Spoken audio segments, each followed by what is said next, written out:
Welcome to DC Unseen, live from the Media Hub on riotradio.ca. I'm your host, Katie Gerard, and this show will all be about the unseen stories of Durham College. Today we'll hear my story, part 3. So last week we left off by me interviewing my mom and my experience from her point of view. The events that occurred on the horrific August 6th, 2020. We also got the chance to hear from my sister, Jackie, who wrote in a journal every day prior to the bleed. She was able to read right from the journal itself. So make sure you check that out if you haven't already. So once the helicopter landed on top of the sick kids, overlooking the beautiful Toronto city, I was put onto the gurney and then pushed down the hall on the second floor, which is the general surgery unit, to save my life. I was in the critical care unit and then the pediatric ICU for about a week. When I was stable enough, I was brought up to the 5th floor, which is 5C, which is the brain unit. And as you may know, that is the home for neurosurgery, neurology, and trauma at Sick Kids. After my initial surgery to stop the bleed, the nurses had to put an NG tube in. So this is an NG tube. It's basically a wire tube that gets inserted through your nose. So if you can imagine your nose being like cavity like this is your nose cavity, and this is your nostril. It goes up and then it hits a wall, and then starts to curve down, and then it goes into your stomach. It's very horrific and disgusting, actually. So that had to be put in initially, which was horrendous. But yeah, so that had to happen, and my initial surgery to stop the bleed, the nurses had to put the NG tube in, which I just showed you, and because I wasn't healthy to eat on my own, I needed extra nutrition, and so this was the feed that I was given. It's Complete 1.5, and it has like the most highly rated food or nutrition that you can get.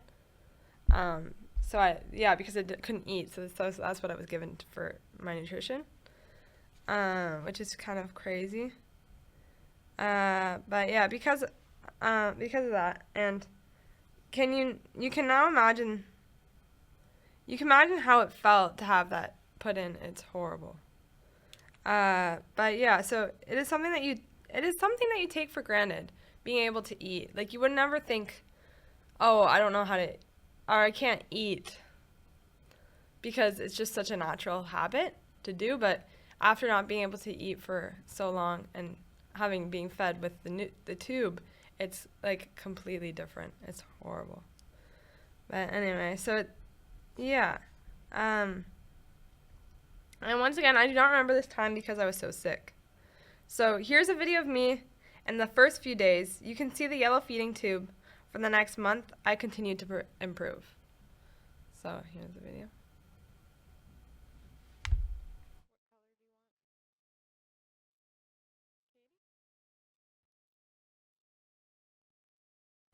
So that's the video, and you can see the tube. And this is another video of me where you can see I was doing well. I was regaining my basic skills, and here I am brushing my teeth.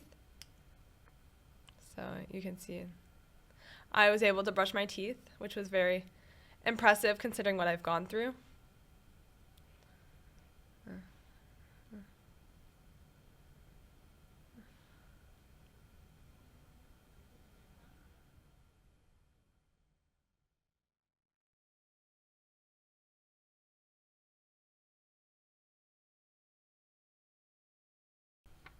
And I was retaught this by my OT. OTs help you carry out your day-to-day activities after suffering from an illness. My Sick Kids OT, Jen, was amazing. I can actually hear her voice in my head, like ongoing, because when I was so sick, I couldn't remember a lot. But the only thing I can remember was her voice. It's very strange, but yeah, it's kind of funny. Yeah. Another therapy that I took part in at Sick Kids was art therapy. So here I have some pictures of some art that I did. So it's very very basic stuff, but I was able to at least put paint on a page, which was impressive at the time, considering what I went through. But yeah, my art therapist was also named Jen, so there's a lot of Jens. So shout out to all the Jens at Sick Kids. Just kidding. But yeah, so yeah, that's one of the paintings that I did in the early days.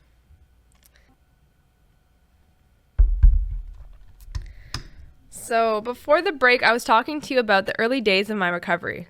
I was in a room with 2 other patients because I was too ill to have my own room. And there would be 2 other patients in the observation room, but about 25 other patients came in and went during my time there. So I was the main patient that would stay there while they were keep on rotating the patients. That just goes to show you how sick I really was. So yeah, my parents would tell me that later I had a very noisy room with cries, beeps, and a lot of noises from the machines. I'm sure, as if you guys have ever had an experience at Sick Kids or a hospital, you know it's very noisy all the time throughout the hospital stay. You don't barely get any rest because of all the noises that occur in the room. But while I was at Sick Kids, my parents was able to stay at the Ronald McDonald House, which is actually a few blocks away from the actual hospital, and which the listeners may find recognizable because of all the advertising you hear about on TV. My mom would stay at my bedside through the day, and my dad would sleep at the Ronald McDonald House at the time. Because of COVID, once again, they were really restrictive on who could stay at the hospital with you or how many people were able to stay at the hospital with you. So that was a little challenging. But my dad would come by around 7, and there was only supposed to be 1 person at bedside at the time. So they would switch on and off. My dad would stay with me overnight while my mom went to the Ronald McDonald House, and vice versa. But it is an incredible charity, which gives patients a place to stay while their children, or the parents a place to stay while the children are in hospital. And actually, a lot of patients and families will stay at the Ronald McDonald House, and the patients will actually be able to stay there. But because of my case, I was too ill to actually leave the hospital.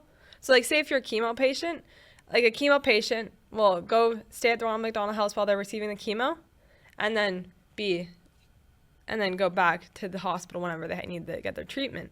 But for me, I just always had to stay in hospital. Like, I never got to go and leave the hospital. I was just strictly in the hospital. But yeah, you see the commercials on the TV for Ronald McDonald House, and it's good to know that it makes such a difference in helping families go through really tough illness. And actually, when you're there, and you're there for like Christmas or Easter or different holidays, they will celebrate them at the actual house, which is nice for the family. And I told you that about the OTs and music therapies at Sick Kids. There's another physiotherapist, Juliana, and my mom told me that when I was still on life support, my physiotherapist and OT knocked on the hospital door while I was in bed, and they said, "We are going to start doing therapy." And my mom and dad looked at each other in such surprise because they were thinking, how am I so ill right now in this bed, like lying down, not being able to look or not being able to get up or anything? How is that going to be able to do physiotherapy? Like, they were so shocked at the fact that, and surprised at the fact that I was going to be able to do therapies, which was good. So yeah, but they became hopeful that because of this, and they became like family. I saw them every weekday to work on my basic skills, just like moving my arms and legs, like the most basic you can imagine. Like, it was literally like I was laying in bed and moving my arms up and down and legs up and down. Like, that was the max amount of exercise or mobility that I could have done at the time. So that's kind of crazy to think of.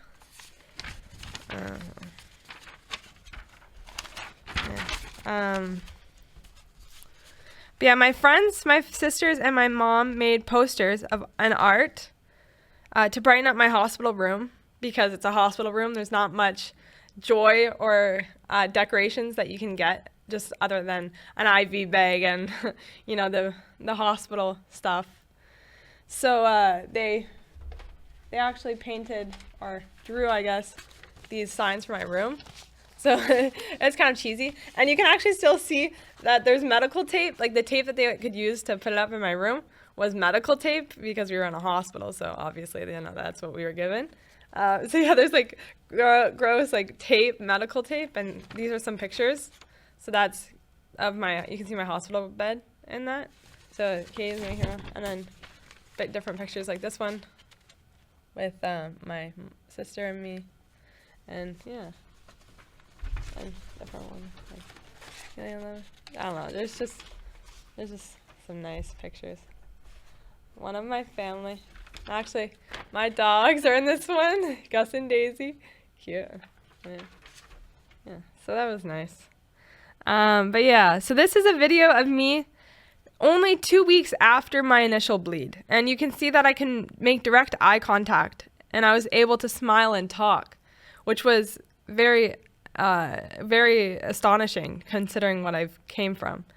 I still couldn't walk at this time, but I was making progress, and I'm even playing catch with my dad. I can't move my left arm, as you can see, because the brain bleed was on the right side of my brain, and as I told you in the previous episode, if something happens on your right side, it affects your left side, and if something happens on your left side, it affects your right side. So that's, yeah. So vice versa, and that's for all my health science students out there who would understand that. But yeah, arrangements were being made for me to be transferred into the world-renowned Holland Bloorview Children's Rehabilitation Hospital in Toronto. It's pretty well known. But yeah, so that was the hospital that I was supposed to go to, or the rehabilitation hospital that I was supposed to go to, which I did end up going to. And there I was going to learn how to hopefully walk again, because remember I told you I lost the ability to walk. So this therapy that I was going to receive at Holland Bloorview was going to make me be able to walk again and do everyday tasks that I wouldn't have been able to do beforehand, which is good. And my parents were speaking with the principal of my high school at St. Stephen's, and they're hopeful that I was actually going to return to high school, like return to actual physical school. Well, in this case, COVID, so not physical. It was actually online school, but still school nonetheless. In just November. So if you think about it, that's the bleed happened in August. So that's August to September, September to October, and October to November. That's just 3 months after the bleed. So that's pretty crazy to think that they were thinking that I was going to be perfect and okay to go to regular school after that.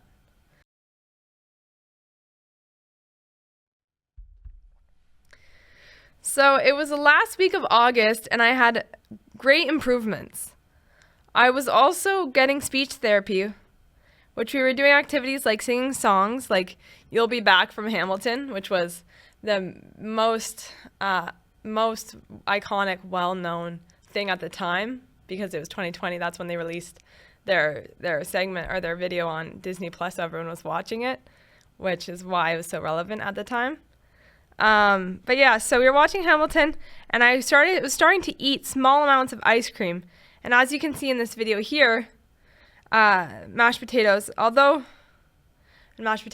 but so yeah, I was able to, take the spoon, take the food, digest it. I was still on complete nutrition, which is the stuff that I showed you previously, the 1.5 complete 1.5 nutrition. But yeah, so I was on that nutrition still, but I was still being able to eat food like mashed potatoes and ice cream, which was very simple, but it was a big improvement at the time. Yeah, so although I hyped the food so much in the previous episodes, I do say their mashed potatoes weren't that great. I was hyping more the cultural cuisine that they had, not the hospital food that the patients were given. The hospital food that the patients were given weren't that great. Let's be real, but no, it's fine. There were clowns that came to visit you. And I know you may be thinking that, gosh, a clown visiting you in a hospital room, that is terrifying. But trust me, there was the highlight, if you could put it that way. I don't know if there's many highlights that you can get in a hospital, but it was the highlight in being at Sick Kids were the clowns. Because when Ranger Ray, who's a clown at the hospital, came to visit me in my hospital room, at the time my mom would bawl her eyes crying because it was so emotional because he was playing the ukulele, and I used to play the ukulele too at my house, so it was kind of reminding her of that. And it was just very sad and sentimental because she was playing songs like Over the Rainbow. And yeah, it was very sweet. But yeah, plans were made underway for me to go to the rehabilitation hospital. But all of a sudden,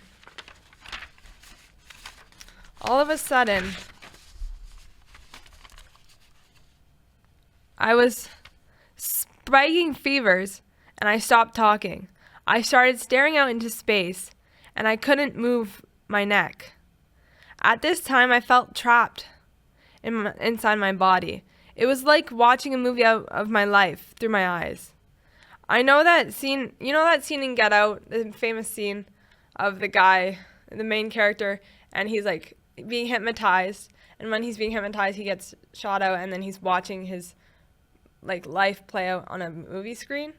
That was technically like me. Like that was to where I was at that time in my life, because I literally could only see, I couldn't move really freely, so I would just see everything that was happening but not being able to do anything relating to that, which was scary. But whereas a week before I was able to make a nice painting of flowers, hold on, I made a nice painting of flowers and butterflies, I guess, but that is good comparatively to what I was talking about now. But yeah, so I was now able to hold a paintbrush, but my hand was shaking. I was trembling all of the time.